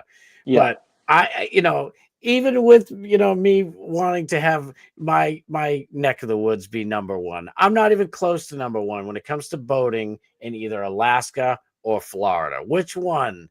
Alaska or Florida is the top, because one of the two are, in my opinion, at least in America, the boating capital of at least America. So leisure and pleasure wise, definitely Florida, but like, legit bust your ass hard working, dude. It's you guys up there and it's us in Alaska. There's nobody that works harder than I have. Dude, when I was in Bar Harbor, I met a dude that had a hat on And my third grade teacher, her husband owns a boat. He's the first mate. We met at a bar in Bar Harbor, and he's like, "Wait, like, where'd you get that?" He's like, "Oh, I'm a first mate." I'm like, "Dude, the O'Leary's." And he's like, "No shit, you know Kevin?" And we're telling stories, dude. And it just randomly meet a person, like you said, both cross so much. And I mean, it's a hard life, man. It really is. But there's a lot of money to be made. I mean, but yeah, definitely Boston and Massachusetts, and definitely Alaska. There's no contest when it comes to the commercial side of it. Yeah. Oh, absolutely. Real quick too. How about like for me? Like I used to watch them religiously, but I don't know. I can't do it anymore. The script shit sucks. Like sometimes it's fun, but I don't watch. I'm talking about the gold shows. I don't I never watch the gold shows for the drama. And no offense to the ladies, that's what they like, and we like the ladies. So like what you like, ladies. But for me, I'm watching it because I'm interested in fucking. Digging gold, dag nabbit. Is it as shitty as it looks? Because it looks like they're all a bunch of, not all, I hate to say that. Yes, it looks like they're all a bunch of drug addict degenerates who are out there trying to get as much money for the drugs that they're going to use in the off season. Yeah, dude, it's that, like you said, it's all dramatized. It's all those villages are all, like you said, you can tell the ones they look like they don't have a pot to piss in. It's all dramatized. They're getting money off it. Half of those people, like in the plane movies, it was actresses and actors. They'll fly up. I'm sure Alex could tell us stories. He's probably been asked to be on shows like that. Half of them are fake. Some of the boat guys, like my cousin works on one of the bigger boats up there. It's massive. And we're FaceTime there and he goes, "Hey, look, there's the Gizzard and Captain Keith on the Gizzard." Because the Wizard, we all this money. Dude, they fish for 4 days. Bo's like, I'm in month 7. Their guys are making 50 grand. I'm making 800,000 a year. So it's like you said, the real side of it. It's just so we laugh about that. Like you see the Wizard, the Northwestern. It's like, dude, they're glorified. Like they ain't doing shit. Yeah, they don't go out in that shit and fish. I mean, I always joke with him. I track his, but I'm like, "Why is your AIS off, dude?" Because we're out fishing in the shit, bro. Like, there's no shit out here. We're not 5 miles offshore filming with a helicopter. Exactly. We're putting in, 7 million pounds. They're putting in 50,000. Like, right. Yeah. I mean, out here we have. I mean, this. I'm sure it's like that out, in the Northwest too, but. Where we have so much different shit. So, I mean, you have people that are just dedicated to straight cod fishing. And then you have, there's definitely crab, clearly there's people with crabs, but it's not king crabs like you guys have, the real shit. So we have lobster. And our lobster is better. Florida people, everybody loves you. So don't be mad at me for saying it's Florida. Lobster's the best. Yeah, it is because it's colder. So hands down. It's just better shit. When you go down to Florida, the water's so warm, they're just having a good time down there. The lobster are just sunglasses and chilling. So the meat's not as it's kind of soggy and it's just not as good. But I was gonna say, then you have the tuna fishermen up here. I mean, just fucking crazy tuna fishermen everywhere. There's yellow fins all over the place, but because you have to ride out, probably 2 days drive in the ocean straight out. Then you're fishing for, 5-10 days straight. Then another 2 days back. It's, it's long, but it's a grind. It's a grind, but it seems like in Alaska, like they go out for like months. So he fishes crab for weeks. Yeah, he fishes crab year round. He's out 11 months out of the year. They literally their boat fishes straight king crab, and they have the biggest quota. For us, when I did it, it was 7 to 10 days to get out there, and it was anywhere. It could be as short as 7 days and as long as 40 days, and then it was another 7 days back, and you're done when you catch your quota. There's no like, hey, we're doing this. No, you may catch it all, you may catch none, you may get it in a week. It just you're there until it closes and. It's cool because, like you said, it's not like a regular job where, I want to quit. Dude, you're stuck. You're with 4 other dudes that want to make money. There's no drama. Dude, I've seen killer whales eat beluga whales. I've walked on the Bering Sea when it freezes over and you're out there, like literally you're just walking. I mean, I've seen walruses. I've seen killer whales take a 3,000-pound sea lion and 20 feet in the air and just thrash it. Like, damn. Dude, it's but like you said, I was blessed enough to do it, and now I'm kind of spoiled because whenever people tell me, I'm like, oh, cool. But like you said, it's you growing there. What the lobster Right. thing? You probably lobster to you and crab and salmon to me is like having a hamburger helper in the South. Exactly. You know what I mean? It's Right. yeah. I mean, right. So when I get down to Barp, I'm going to be eating, hopefully a bunch of different food. Bro, And, that pig roast is fire. Hell yes. Johnny Kostika, Bob Cook, the boys, they do it right. It's wow. yeah. Unfortunately, we don't have Wow. Tate's Pizza anymore. That was a hidden gem. So yeah. No shit. I'll tell you, I hope they have some Chinese food down there because I promise you, I lived in a bunch of different states and Massachusetts, especially Boston, had the best Chinese food in the world. Now it's just utter trash. I don't know what the fuck happened. You come down the first night, we'll go. There's a place 5 minutes from the house. I got you. No shit. All right. Yep. Oh, it's fucking on, baby. We'll do that after we go to Scientologyville and hang out. We take hell yes. Yeah, we'll get you in there, brother. Oh my god. Well, I don't want to piss them off too bad because they own, like, I don't know, all the police, the sheriff department, the judges. Right. So that shit's terrifying. We'll wear Alex Stein. We'll wear Alex Stein shirts when we go there. We'll support the brand. So. Yes, I'll be like, only big booty Scientologists can big booty Scientologists can stay. If you're an 8, if you're a 6, kick bricks. So yes. Stacy G. Speaking of Stacy G, thank you for being here, darling. Wait, Scott hosted Reggie Lewis's 20.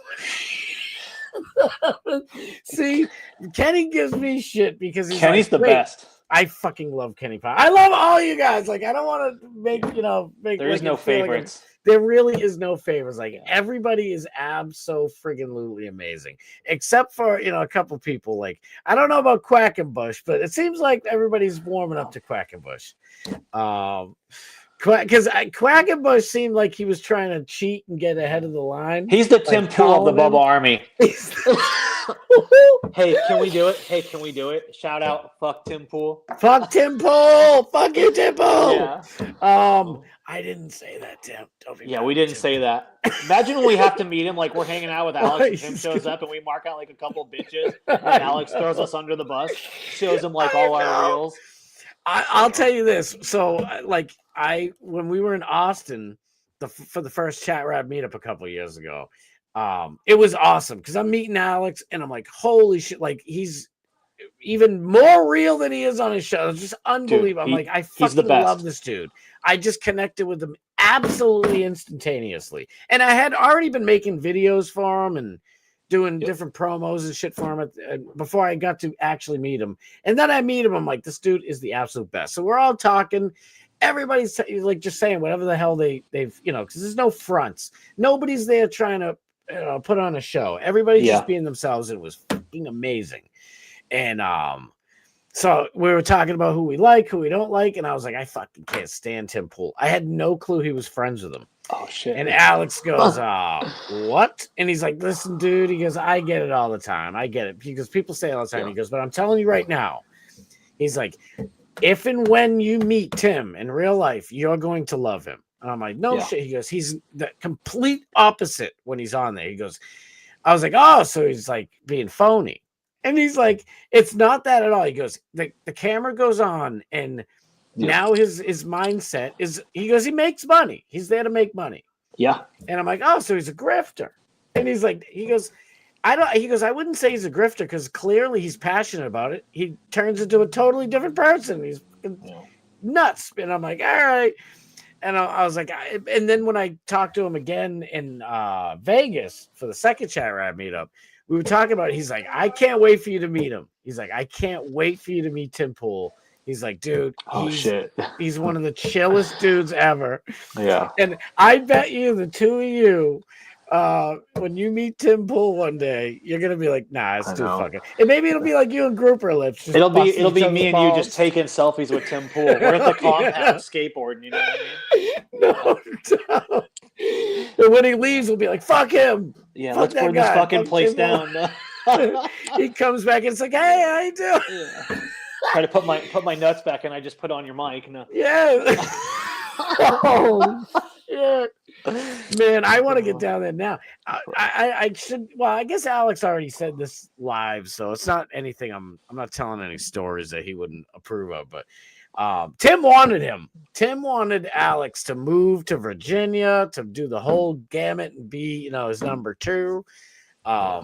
But Alex is going with Real America's News. He's still gonna do his shit with Tim. Like, Oh yeah, he flies, I believe, like 2 or 3 Fridays every month to do this new panel. It's sort of like it's like Tim Pool meets Kill Tony, and Yeah. it's just like, have you seen it? yeah, a little bit, like you said, because it's Alex. Like you said, we're going to support him no matter what. You know Exactly. What I mean? Oh, exactly. I mean, we joke and bust balls, but I wouldn't sit out there and blast him on something or on thing. The Yeah, dude does I his thing, know. like you said. He successfully makes money. Dude, good on you, bro. You know? Right. So, Exactly. it's just not my thing. And Alex is like, I almost forgot. Alex is like, he's like, I'll talk to him about something that's political, something that's just going on. And he's like, dude, I really don't want to talk about politics right now. And he's like, what's going on with you? How's your love life and shit? Like, it's like, wow, like that's it. Cause I mean, I ain't gonna lie, politics. I've been into politics my whole life. It's not my, everything to me, but it's like, I've been into it my entire existence. So it's like, of course, I'm always going to gravitate towards that. But, so to hear Tim say that, I don't know. I try not to judge too bad. Yeah, no, absolutely. I'm gonna do it anyway, but I try not to. Saw the Pauls in the house, my boy. Thank you for being here. I know I'm the worst. There's Doc Matt Steve. There you go, our boy. Hell yeah! Right after this show, we'll be done around 7:55. This gentleman right here, Doc Matt Steve, comes on and does one of the best shows that there has ever been out there. I love Doc Matt Steve so much. How's Doc Matt Steve in real life? Dude, it's 100% Steve. He's on all the time. The dude is awesome. He's just a genuinely good dude. Like you said, support his show. Everybody needs to follow him, stay on. The dude's a hustler. He's a grinder, but he also is. It's in a positive way. He doesn't tuddle himself out. The guy is genuinely good to everybody. He's funny. He has his thing, and he lives it, and that's DMS. And like you said, I hope nothing but success for the dude. He's rock solid. Yep, so. Me too. Alex wanted me to do like a little pre-show and then do a post-show. Yeah. And I'm like, I can't. I'm like, Doc Matt Steve comes on right afterwards. He's like, he wanted me to do it. And I'm like, I love this dude so much. I'm like, and he's like, why? Oh, so like, you know him and shit. I'm like, honestly, I don't really know. This was at the time. And I'm like, I don't really know him that well. I'm like, but I'm like, have you watched his show? Like, I'm like, he's a fucking good ass dude. I'm like, he's already in that spot. I just don't want to do it. I was like, I'll go a little earlier then. And I'll go on for, and he's like, no, that's fine. He's like, that's cool. And then he mentioned it a couple of more times. Like, so are you going to do something after the show? And I'm like, no, I can't. I'm like, you're right. I'm like, I'm never going over my boy Doc Matt Steve. I love this. Like you said, he's just good dude, man, and it comes through. It comes through the fucking, and he owns it. He's him. He's the only way to describe him. He's Dark Matt Steve. Absolutely. Just, Yep. Awesome dude. Look at this. Bob Cook says Tuttle is a worker. He is, dude. The ultimate worker. The ultimate worker. Absolutely, man. Nick, your merman ears just came off the printer. This fucking guy. Oh my god. Johnny Z, I forgot about the Morgan thing. The John Morgan, I didn't forget. I love Alex for doing it. I thought it was great. If you're gonna sit there and come on, you gotta have. He has thick skin. He's John Morgan, for God's sakes. If you get butthurt by Alex Stein, go back in your office with Bill Clinton and have a suck off. No shit. I thought, to be honest, I thought it was one of the best interviews I've heard in months and months and months on any show. It was awesome. But see, you guys know Bubba way more than I do. Like I rewatched that like a couple times, to be honest with you, just that part. Yeah. And I could see Bubba getting like this steam coming out of his ears. But he's heated. Alex kept it 100. I mean, and he didn't throw it out. Nothing was off limits. He didn't say anything about his family, anything about his business. It was just This is what we know. I mean, facts are there. Alex has receipts. Alex is not a dumb man. No, Alex dude. is smarter than people give him credit for. Exactly. You know? Like you said, jokingly, like you, Dark Match, and Alex, people understand there's like levels to it and depths, and you guys aren't just, oh, we make this. No. Alex can go on with Tucker. We can all joke and have a fun. We can do whatever we want. We all have a good time together, you know, and that's right. Like you said, that's why you guys make it and continue to grow. Like you have these people that, oh, I'm a flash in the pan. Well, once the Trump train's over, what are you going to do? Exactly. And oh, dude, there's so many of those. There are so many of those people. I don't know if they can bounce to a new topic. There are some, you know, I do you know, prep work for the show every day, and I'm trying to find stories that people are talking about. I try not to do the stories Bubba does, to be honest with you. Like, no, absolutely. I don't want him to think I'm like ripping him off, but I'll find something that somebody talks about, right, on whatever show, and then I'll investigate it a little bit, and then I'll talk about it, and hopefully in a different spin. Like, I'm not trying to rip anybody off. No, I just absolutely. like to, you know, people have, you know, these interesting topics around, so I try to find shit. So like, but now I'll be able to really do show prep. That's all I know, because dude, you're killing it, bro. Seriously, the show's been great. Like you said, we all jump in. Even if I have plans, I always try to jump in and give it a like and leave a comment. Like I said, dude, you're on your grind, you're busting your ass. It's, you know, and people don't realize how hard it is to have a show to where you have to go off script and also have like with no prep, it's hard. I mean, people don't understand the grind and the hustle. And to fill a show with content and not have dead air and the O's and the ums, like, you know, all the people that like to talk shit to Bubba, but at the same time, all the trolls, the people that do that, they could never hold Bubba's jock in that aspect. No, you know, come like he's done it to people before. Come on, man, come in and do a show. You'll sit there and fumble and like you know, exactly. Who's that guy who was calling up? He kept calling up, and Bubba finally got rid of him. But LH, the black dude that always mumbles. Oh no, he's another one. But it was some dude, and he was like trying, like he'd call up, and he's always criticizing everybody. He would criticize Lummy of all people. He would criticize Lummy. Damn it, I can't remember the name of this dude. Oh, is it Charlie? Charlie, yes, Charlie. That's what I'm cooking it. It's coming. Give me a second, okay? I'm on. Love you. So. And it's all good. I got kids. Believe me, my daughter. I got a pop 4-year-old all the time. Do you? Oh, there you go. Toby, come here. Toby, come here. Hurry up, bud. There we go. Get over here. We'll introduce everybody to the Tobster. Come here, Bubba. Come here. You want to say hi to Scott? Hurry up. Come say hi to Scott. Put your tablet down. No tablet. Come here. Come say hi. Come here. I got you. Come here with me. Over here. Okay, here we go. Can you say hi, Scott? Hi, Scott. That's Scott right there. Say hi, Scott. Hello. Are you a chat rat? Yeah. You a chat rat? Go. Say it. Alex Stein, Scott Starboard, Dark Match, Bubba Army. Can you say Bubba Army? Hey, do me a favor. Do this. Go. Welcome to the Scott Starboard show, and do that. Can you come say, on, just one for me, please. Show? Give him one of these. Give him a salute. Give me a salute. There you go. There it is. Amazing. Thank you so much. Go have your tablet. Love you, bud. Sorry, man. I love that. I love that blonde hair. Yeah. I had bleached blonde hair till I was like, well, probably I was like 9, and then it turned like sandy blonde, but it was like super, super blonde. I don't know where the hell it went. It's gone now. Dressed up as the kid from The Incredibles for Halloween. It was dope. Oh, it's perfect. Last year I made him Toby Hogan. So I got the Hulk Hogan outfit, and I didn't have a belt, so he actually had to wear my John Cena spinner. So it was hilarious. He was wearing a little John Cena spinner, and he was with the Fu Manchu, and he would go up and tell people, "Happy Halloween, trick or treat, brother." Oh, dude, it was dope. My God, dude, kids are amazing.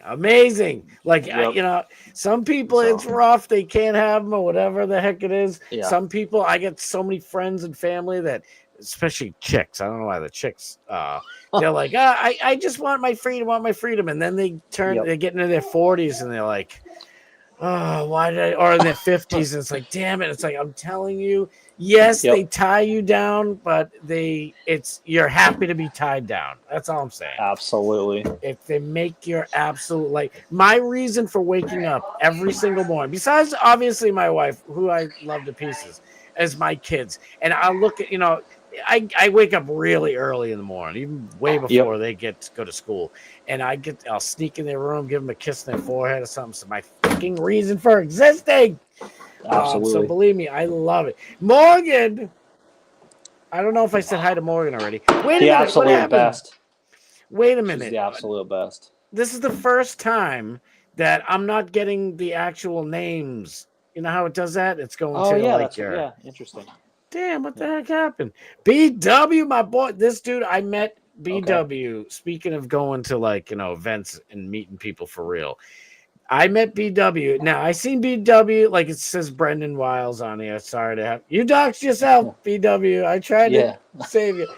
But we met him at the Vegas Chat Rap meetup, and I'm like, I don't know. I'm honest to God, the Lord above gave me this gift to instantly know if somebody is good or whatever.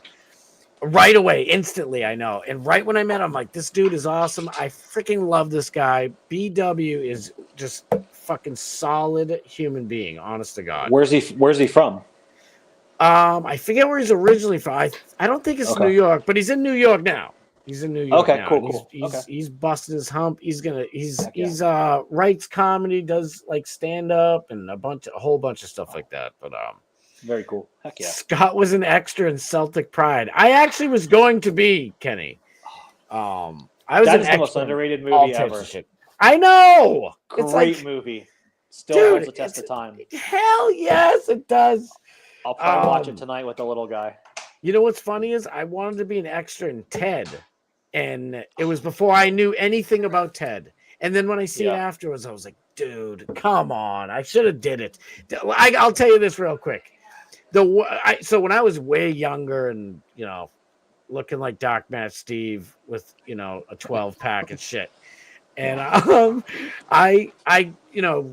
when I was really going into trying to be in the movie business. And I would get turned down so bad because, I'm 16 years old and they're like, oh, if like I would have to go for roles of like a 10 or 12 or 11-year-old, and I'm like going for roles for a 16 or 17-year-old, and I'm never getting these parts. So I finally got a call back for an audition, and I honestly I was so disappointed and beaten down. I had been rejected so many hundreds of times I couldn't take it anymore. And I thought I was getting better. Like each audition, I thought I was doing. I know I was doing better, but just mentally, I was just I getting rejected that many times was crushing your boy. So I finally got a call back, and I'm like, oh shit, and I'm like, oh, it's for that movie. That movie sounds stupid. The title of the movie sounded so stupid, I gave up on it. And you know what the name of the movie was? The Cider House Rules. Did you ever see that movie? Bro, yes. I've never seen it because when I fucking found out that it won an Oscar for Best Picture, I wanted to jab my eyeballs with lobster claws, dude. I was pissed. I'm like, are you kidding me? I could have met all those young actors and they're just coming up. I'm like, oh my God. So I could have been Spider-Man. No, at least I could. Now I'm going too far. But it wasn't for an extra role finally. It was for just some schmuck in the classroom in the back. But at least, it would be a steady role. Yeah, I'm like, because I did like The Firm with Tom Cruise, Field of Dreams, The Good Son of Macaulay Culkin, The Fighter, all this shit. And there's a bunch of other ones too. But you could barely ever see me in anything. That was another thing that used to piss me off. Yeah. But one of these days, I'm going to go and try and find every little blurry pic and put it together. So at least maybe so my kids can, my kids will be bored because you weren't on an iPad or you weren't on Bluey. You know what I mean? Yeah, exactly. It's but I mean, it's just the way it is. Snizzle, we went. Nick was putting you over too, baby. Snizzle, that's my dude. Dude's the man. He really is. A ray of light here. I know I'm still doing this, and we got like 10 minutes left. Willie Galarraza. He's a good buddy of mine. We do shit. gun training together. You'll meet him if you come down. He's salt of the earth. The dude's Awesome. Dude, So- that's awesome. He said, Nick, don't forget my Zuki pies tomorrow. It's a famous place down here. We'll go there for dessert when you're down. Places off the chain. All right. Yeah. So Look at this. Hello, fellow Hall of Famer. Rainy's in the house. Rainy's the best. She really is. She really is. When I already knew, like just reading her chats and her funny shit, like she was, she's hilarious, almost like the female Kenny Powers. And then I found out what she did with Hogan. Yes. And she went to Hogan. Epic. She's like, "Are you gonna forgive Bubba? Bubba feels bad." It's like, oh Epic. my god! And she started with what? She started like praying with him. With a prayer. Let's Yeah. pray. She's like, and Hogan, he can't resist that. It's like you're not gonna pray with somebody because he was just, especially he was getting real religious. Yeah. And Dude, like, let's pray. Hogan forgives Bubba. Oh my god! She should be #1 Hall of my Famer God. forever. There's tears and then there's Dude. Rainy up here. For You know? real, Big E. Have you met Big E? Biggie, heck yeah, bro. Big E's awesome. Dude, He's I money, love dude. Big E. He's Yes, in the same dude. hotel. He's a good dude. Absolutely. Big E reached out to me shortly after I was doing the show. Well, actually, maybe it was even before I did the show. And he's like, no, I think I was talking about doing it. Maybe it was my first show, whatever. And he's like, whatever you need, dude. He's like, if I can help you promote, whatever. And I'm like, I fucking love Bubba Army. I'm like, Big E, you are my boy, dude, for life. I love this dude. Absolutely. Wait, hold on. Let me I feel bad. If I miss one person, I feel terrible. Gene Lasker. Fake Gene How about Lasker. it? That's how about it? Should we talk about his powder coating? Should we, give our 2 cents? Nah, let's leave that Listen, out. I think I'm hoping it's honestly, I hope it kind of washes over because Yes. I haven't truly seen Gene Lasker like really angry, but I think it might come down to that because I've seen the old clips, back in the day. So I seen him mad, but not nowadays. And it's like there's always that Lasker that could come out though at any time, and we may see it. Right, and he's softened. As crazy as that sounds, he's softened. You know how it is. There's always that side still. You and I will just be in the corner and be like, "Y'all want to see a dead body?" And there's Tuttle. Right? It's like, dude, what are you doing? You don't talk about his lady, his kid, or his business. Everything else you can pick on him all day for, and he'll just, absolutely. Merman Mikey, do you know who this is? Alaskan. That's my partner. We do all the custom Yeti stuff and everything. So we'll be doing your Yetis and all that stuff. Yes. Yeah. Salt of the earth. Dude's awesome. Yeah. So wow. We shout have to, out. He's the man when it comes to graphic stuff, the art stuff. Grouper Lips bugs him all the time because he can't even convert a file. So we pretty much run his business too. So yeah. Oh my god. If it wasn't for Mikey, Grouper Lips wouldn't have any business. Oh no. I love Grouper Lips. Can you imagine if we both actually hated each other? Oh my god. It would be awful. People get awkward sometimes, and then they meet us, and they're like, "Oh, I'm like, yeah, no, we're really friends. I swear." Like, I'll have people sit me up on the side, be like, "Do you hate Grouper Lips?" I'm like, no, actually, we're really close. Could you imagine if we really didn't? We talk every day. It's hilarious. Oh, it'd be bad. It'd be terrible. Yeah. This guy, smash the thumbs down button. I had to put it up for you. I love it. Brian from Philly's up in here. Thank you for being here. I feel so awful if I miss one of you guys. I'm sorry. I'm way behind. Look at Scott. You are 31. You're younger than me. Exactly. Give me my fucking 12-pack back. Hey, once I hit 6'6", I'll look like our Dark Mage Steve, Right? Look at Kenny Powers. Like, did you just say you were in The Good Son? I was in The Good Son of Macaulay Culkin, and it's probably one of the only movies you can actually see my blurry ass in. I'm holding this like it was on a pond. Yeah. And it's the part where I think he breaks the thing and the girl falls in, or one or the other. I haven't seen it in a while either, by the way, but I think Macaulay Culkin falls in the water in a pond, and you can see me holding this girl's hand going in circles the whole time. So it's one of the only ones you can really see me in. Because like when I was in Field of Dreams, I'm in Fenway Park. You can't see anybody, and it's like to be honest, getting checks back then for like $175 to sit there for 6-7 hours and probably meet half the people in the movie and shit. Heck yeah. It was great, but I wanted more. Damn it, I wanted more. But that's for another time. Before we go, I haven't done one story with you. We're just having way too. It's a blast. We do it. We'll keep it rolling too. You know what I mean? Hell Whenever you want to yeah. have me on, brother, I'm down. Oh, we got to do this again. Oh, trust whenever me. you need, whenever. Yes. Man. I took a video today of, oh God, where is it? Is it in my replies? All right, but real quick, before I get to that, look at this. So the good old days.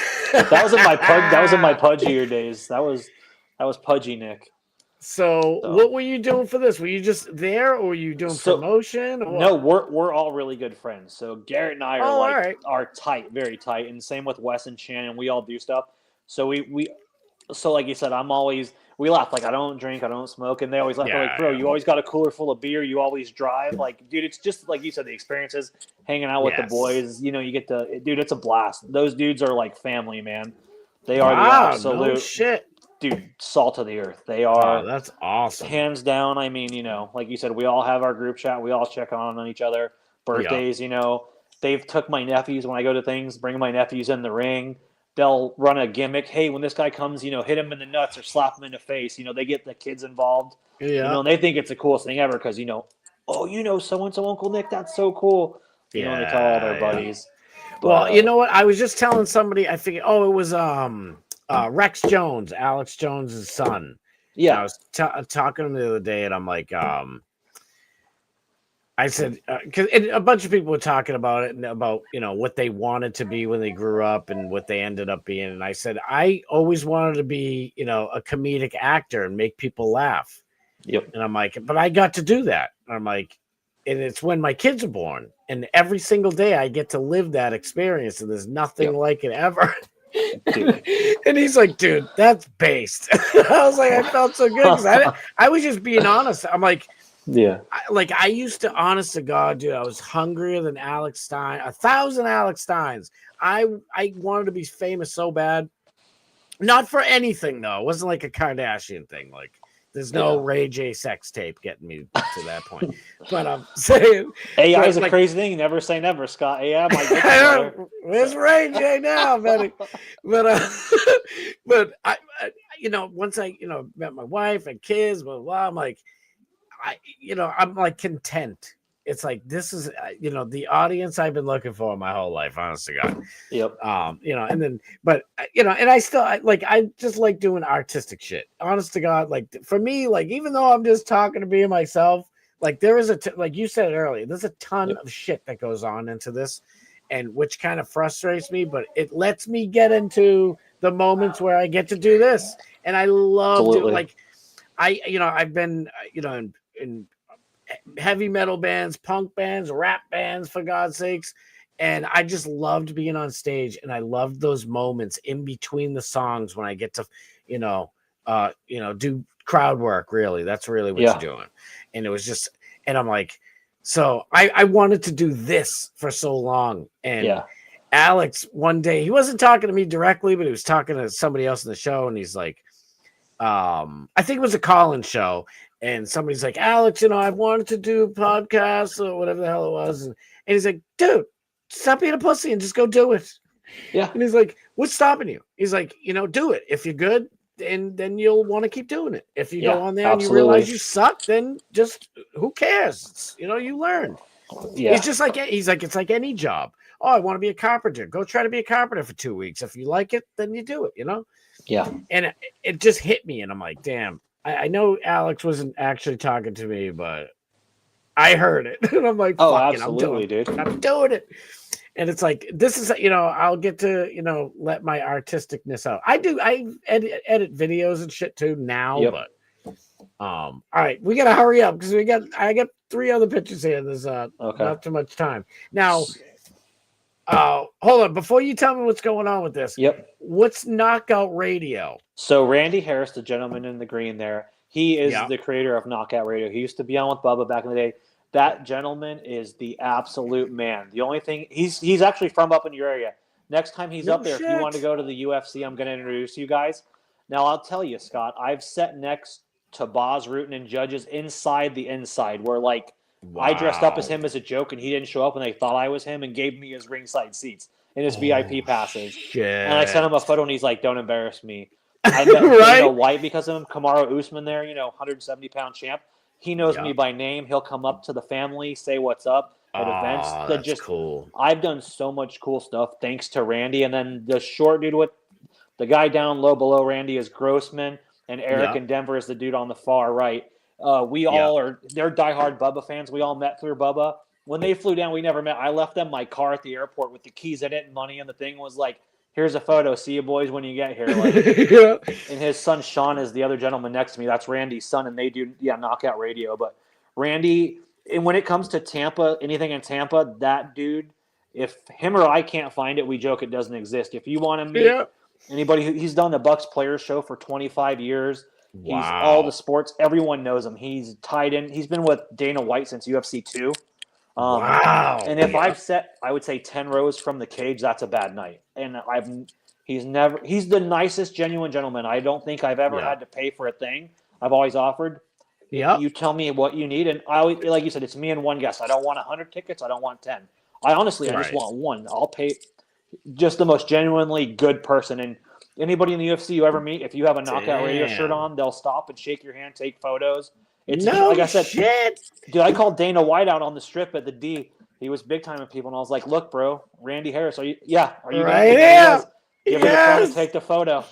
So That it was is freaking awesome. and 2 weeks later, he joked with me and threw me under the bus and asked Randy about his biggest fan. So Damn. That's so yeah. We were talking earlier about it, and I'm like, yep, because I was digging through, I'm trying to find a good picture of Yep. you for the thumbnail, and I saw this, and I was like, dude, this isn't your normal handshake with somebody. Yeah, This no, is like a moment, yep, a true moment. You know what I mean? yep, I'm like, this is a true moment with somebody, because I've taken pictures with just some celebrity, or like I don't know how many countless New England Patriots parades I've been to. heck yeah, dude. Sorry, people. You're right. Like I did anything, but Sorry for those Bronco fans like Grouper out there that have nothing to hope for. Yeah. sorry. But no, and I'll see one of the local sportscasters. I'm like, hey, let's take a picture. Like at those parades, it's just it's big ass party, Yep. and you're having a blast. And I'm like, there's a difference between that and I don't know if you knew Ted Karras's he was I believe he was O-line. He's still playing. I think he's actually he might be on Denver. Jeez, sorry for him. Grouper's probably his biggest fan. But all I know is my son and I were talking to him, and he was just and he was sober, by the way. He was probably one of the only sober Patriots that whole day. And we were hanging out with him. He's like, fucking come over over the rail, and now we're in the street walking with them and shit. And it's like we have a picture of him, and especially it's really with my son. Yep. Well, you can't really see me, but you can see my son, because I was trying to do a selfie with the three of us, and he's embracing the shit out of my son. And it's just one of these moments just like this where it's like, that's not a local sportscaster thing. Yeah, it's real. It's just heat of the moment. It's and like you said with that, it's funny. Like, dude, I have moments like that. Me and Danny Lansana, who's from up in your neck of the woods, and he played for the Bucks. We're at the Players Show, and we're leaving, and he's like, "Tell me about Alaska, bro." And I'm like, "Here I am. I'm doing security with Randy in the show, and he wants to know about Alaska. Meanwhile, this guy could be out doing whatever." And he's like, "Yeah, let's come by that," And it's like, dude, this is just wild to me. But like you said, the good ones, man, when it's awesome like that, and they, he'd do stuff for the family. Bring the kids, dude. It's awesome. It makes a difference, especially for the kids too. Absolutely. And it's nice to see there's still people like that, because there is a lot of, All right, So- final one before we gotta Oh, go because man. we're already I running late. got you, Shit. brother. What was this? That is Yeah, a I king. think I already That's know it. a king salmon. That was the last time I went back to Alaska. That's So, what yeah. I was wondering. That's why I Yep. took it because I'm Yep. like, I'm pretty sure it said it was the last time. So, do you have Yeah. any plans to go back up there or what? We try to probably next year, the year after. We will. It's just Nice. it's a long trip, man. Yeah. so- Oh yeah. It's one of the places that I have to go to before. Hey, you let me the know. Lord takes me. The family will take care of you. My guys will take you out fishing. You will probably won't have to pay for a thing. It's old school people like you guys up in the Northeast. My wife couldn't believe it when we went. She's like, "Oh my god, everyone's just so genuine and down to earth. What do we Yes. owe them? Don't I've offer heard- to pay for anything. Cut their hair. Fill up their I've- car with gas. Fill up the Yeah. gas. They won't take your money. I've heard know? this so many times. One of my cousins who I haven't seen in probably, I don't know, like 12 years. And the last time I saw her was because of a funeral. She had to come here. Yep. And I knew when we were growing up, I'd, see her all the time. And she's like, Scott, and she was like me, fast talking, New Englander or whatever, always busy, never slowing down like the good Southern people do. And she's like, Scott, and you could just see it in her, like she's not busy anymore. She's not rushing. She's enjoying every moment of life. And she's like, Scott, it's a totally different universe. You have to go. She's like, when brother. you go, you might not want to come back. She's like, I'm just It's- warning you. I'm like, So here's the "Dang." thing. It's a great place to grow up. I'm glad I did it. You have to get out when you're 20s, 30s, and 40s because it's like growing up in a small town. You're the coolest kid in high school. There's nothing there career-wise. But Yeah. dude, to retire and to grow up, I wouldn't change it for a thing. I think all kids, you should have to do a summer fishing in Alaska. It'll man you up, or like you said, a fishing a summer up there with you guys, and then do 4 years in the military to get to see what you want to do. Yeah. It really that's shows perfect, you, yeah. life, and there's experiences, man. And at the end of the day, if you don't like it, fishing not for you, you'll meet some cool ass people, and you'll learn what hard work is because you're on a boat. You can't quit. That's where right. are you gonna go? That's right. They'll grind That's you in right. the dirt. I mean, It's like, you're not taking my dinghy, buddy. That even that dinghy's expensive. You see Get our to chat swimming. here. You see Grouper Lips what he just said about that's my sex toy, the salmon in that Oh. photo. Yeah. It's like- Oh my man. God! Look He's at got- again. Yeah. Nick got kicked out of Alaska being an exotic dancer for the crab boat. So we used to joke. There's Oh a my term. I don't know God. what you guys call it in the Northeast, but every once in a while there'd be a lady that would try to become a fisherwoman, and they were never hot. They were always. We used to call them rough-neck-a-hose. That's what we called them in Alaska. There was I can't say I went out like for a full trip, but I got to go on a few lobster boats, and like I've been on a million boats, believe me. Yeah. But I mean like a real deal. Yep. And there was one chick on there, and oh honey, I love my wife. You know I love you. And so I get on the boat, and I'm like, dang, like this smoking. She's from behind. I'm like, ooh. Yeah. I'm like, I honestly felt uncomfortable because I was with my wife at the time. Like, we were together. Yep. And I'm like, I don't know if I don't want to work on a boat like that. You know what I mean? Like, I don't want to work that close and be stuck, for a week and a half or whatever with another woman. And she turns around, and it looked like somebody punched her in the face with 20 years worth of cracked fingers or something. It was like, and Yep. she's like, and I mean, skin was all fucked up, like the whole nine. Like, yep. it was terrible. It was like somebody, beat up Shaggy and left him in methadone miles somewhere. It was bad. Dude, and I'm like, yeah. and she's like, how you doing? Right? Really? And I'm like, I'm good. I'm thinking to myself, not that my wife had anything to worry about, but it's like, all right, honey, you got nothing to worry about. Absolutely, brother. It's the same there. Damn. Like you said, just if you didn't turn around and you didn't let me see the face, we might have been okay. But right, yeah, but honest to God, I'll give her, and I bet you it's the same thing. I'll give her all the credit in the world. She lifted like a little over 200-pound. I forget what they call it, but the plastic. The lobster traps, the traps. No, it's like the separation bins. The bins. Oh, okay, yeah. Filled with at least 200 pounds worth of lobster. She picked up, no problem. Boom, put it down. I was like, dude, holy shit! No wonder why. So they're rugged. I mean, Yeah, you know, them rough. if you're an old, ugly, rugged woman, it's like, you know, why not go be at sea all day? There You you ain't go. bothering nobody. That's how I met Grouper Lips. He was the roughneck-a-hoe, the barrel boy. You know? He wanted to be on the boats with us, and it was like, well, we need a greenhorn, so need something to keep us focused, not on women. So we'll hire him. Let's go. Oh wait, I'm supposed to stream now. I know. I'm so sorry. Okay. DMS. Shit, we gotta go. We gotta I'm go, having way too much brother. fun. Well, dude, Thank you so much, everybody, bro. Amazing. Let's do it again for real. Anytime. Oh, you we're need me, my doing it man, again. I got you, brother. We definitely So, do it again. I'll talk to you soon. I'll give you a absolutely, call. man. Let me know, bro. Thank you Yes. so much, man. Thank See you you guys. for being on. I appreciate it. Love you, man. See you, brother. All right, man. That was amazing. I hope you guys enjoy. I enjoyed myself so much. I don't want to stop, but we gotta, because there's no place any of us would rather be at 8 o'clock than Doc Matt Steve. So get over to DMS. Do not forget. I know it's a different weird time for me, but I am gonna stream Sniper Boy, Bad Buddhist, on Sunday night. It's gonna be in Portland with Elmo and Squirrel Girl. And they are going to tease Antifa at the Ice in Portland on Sunday night. So check that out. Look for me on whatever the heck it is, Twitter and X and all that stuff. And I'll probably leave a little post on YouTube or whatever, a little message thingamabob to see where I'm going to be at. Thank you so much to Nick the Gun Guy, dude. That was amazing. Everybody in the chat, I wish I could read every last one of the messages because you guys had me in straight up stitches. Yet Squirrel Chick is going to light it up on Sunday night. It's going to be amazing.